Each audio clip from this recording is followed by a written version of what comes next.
Summary of Translations by Brian Friel.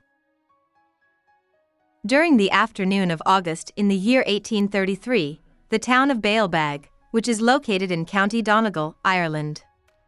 A lame guy in his late 20s or early 30s named Manus is teaching Sarah, a thin young woman with a serious speech defect, how to say her name in a hedge school that is in an old barn. There is a single man in his 60s named Jimmy Jack Cassie in the corner. He loves reading Homer out loud in ancient Greek. Because Manus keeps telling her, Sarah is able to say her name. He wants to know where his father Hugh is, who is also the schoolmaster. Manus thinks that Sarah's act of drinking and rocking a baby means that Hugh is at a pub after a birthday party. Mare, a village milkmaid in her 20s, walks in and doesn't pay attention to Manus's welcome. Before Mare says that she's even worse at English, she and Jimmy have a short chat in Latin. At this point, it becomes clear that the actors are actually speaking Irish while the audience hears English.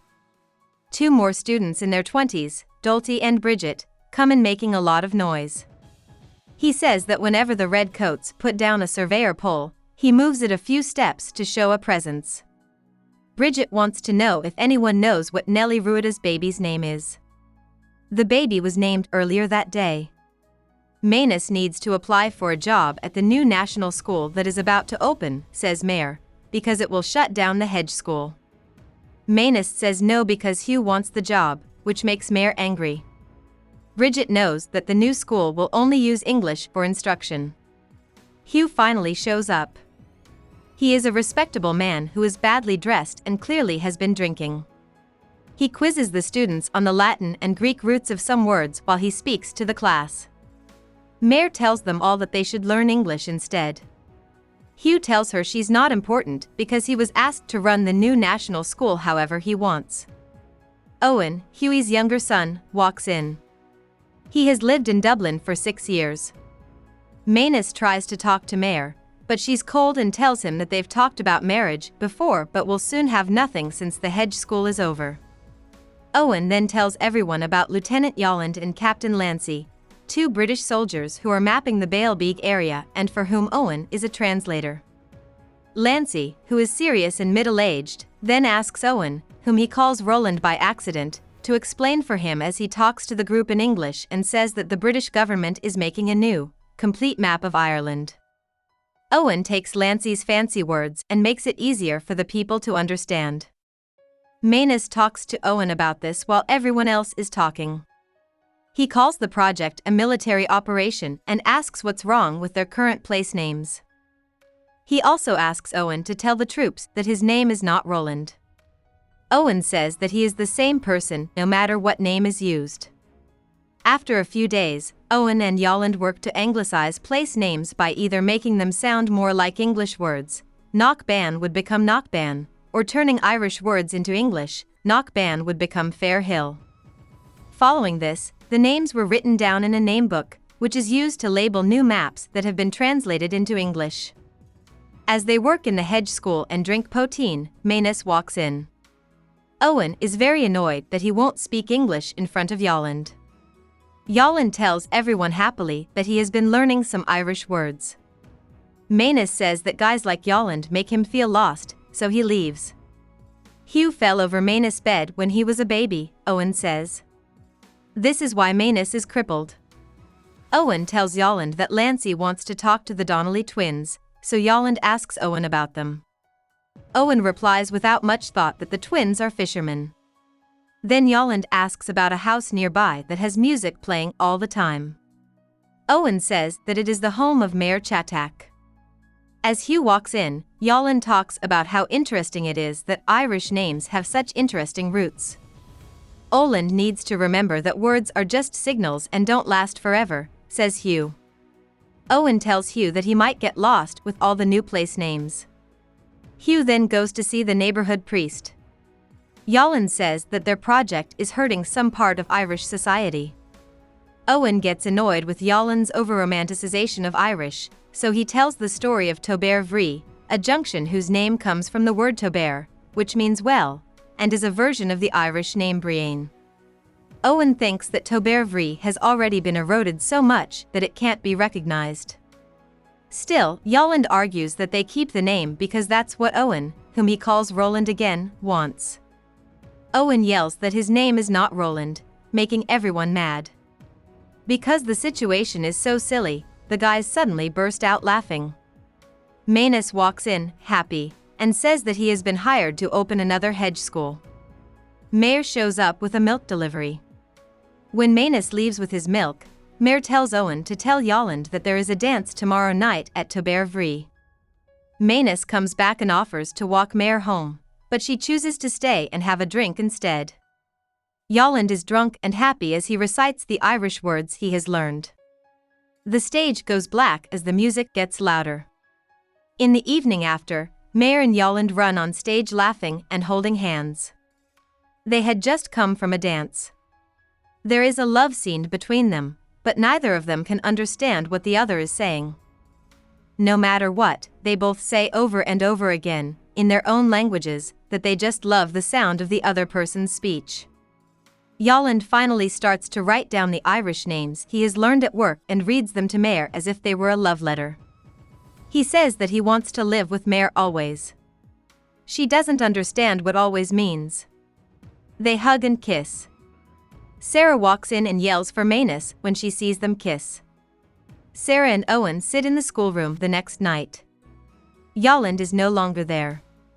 When Manus walks in with a bag of clothes, Owen tells him to leave right away because Lancey will think Manus has something to do with Yolland going missing. Manus says he yelled at Yolland the night before when he saw him with Mayer. Before going, Manus talks to Sarah, but he isn't as friendly as he was before. Sarah says her name and starts to cry because she's sorry. Owen asks Sarah about Hugh. Owen still doesn't get why she's acting like she's rocking a baby. When Bridget and Dolty come in, they say that more men have arrived. Owen asks if anyone saw Mayer and Yolland leave the dance together. She tells Owen to talk to the Donnelly twins. Dolty also says that on his way to the dance, he saw the twins' boat at the port, but it wasn't there when he left. Mayer comes in upset and says that Yolland wouldn't just leave, so something must have happened to him. She wants to know if everyone heard that Nellie Rueda's baby died in the middle of the night. She leaves because she has to go to the wake. Lancey comes in and tells the troops that they will kill all of the Baalbeg animals if they don't find Yolland in 24 hours. After that, the troops will kick the people out and destroy their houses. Owen doesn't want to do his job and explain for everyone, but Lancey tells him to. Lancey then yells at Sarah to say her name. She tries very hard but can't. Dolty says that there is fire in Lancey's camp. Lancey tells Owen that he is responsible for everything and then leaves. After that, Bridget leaves to hide her pets. Owen takes care of Sarah and says she was scared and will be able to speak again. Sarah shakes her head firmly and walks out the door. Hugh and Jimmy Jack come in, both drunk, and Owen leaves. Hugh says that he found out at the funeral that a schoolmaster from Cork had been hired to work at the state school. Jimmy passes out while drunk. Owen comes back with 2 bowls of tea, and Hugh picks up the namebook. Owen grabs the book from him and says it was his mistake. Hugh shows them the book and tells them to learn the new names for their homes. Owen goes to find Dolty. Mayer comes in. Hugh tells her that he will teach her English after the funeral. He tells her not to expect too much, though, and that some things will always be hard to understand, even if she learns the right words and language. Hugh says that always is a silly word when Mayer asks what it means. Then he starts to read from the Aeneid, which is about how the Romans destroyed Carthage. His voice fades as the stage goes black. About the author. Brian Friel was born in 1929 in Northern Ireland. Friel's grandparents spoke Irish but couldn't read or write. They were the basis for the conflict between traditional and modern Ireland in all of Friel's works. After not liking his time at the National Seminary, Friel went to a college for teachers in Belfast and taught for 10 years. After having several short stories published in The New Yorker, he started writing full-time. When Friel's play Philadelphia, Here I Come was brought to Broadway in 1964, it became a huge hit all over the world. As a Catholic nationalist from Northern Ireland, Friel took part in the Irish Civil Rights March in 1972. It was there that 14 citizens were killed by British forces in what became known as Bloody Sunday. Aside from the freedom of the city, Friel's work mostly avoided talking about politics directly. Instead, it focused on a feeling of being alone and not having a voice.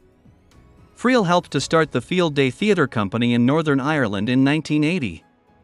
Their first show was Translations. Many people now think that Friel was one of the best authors and short story writers of all time. During his more than 50-year career, he received many Tony, Olivier, and Drama Desk nominations and awards. Friel was very private, and he didn't let the world see much of his personal life. He got married to Anne Morrison in 1954. Friel died in County Donegal in 2015. He was 86 years old. Hope we summarized it fully and you liked it. Please hit the like button and subscribe to our channel so that we are motivated to create more videos.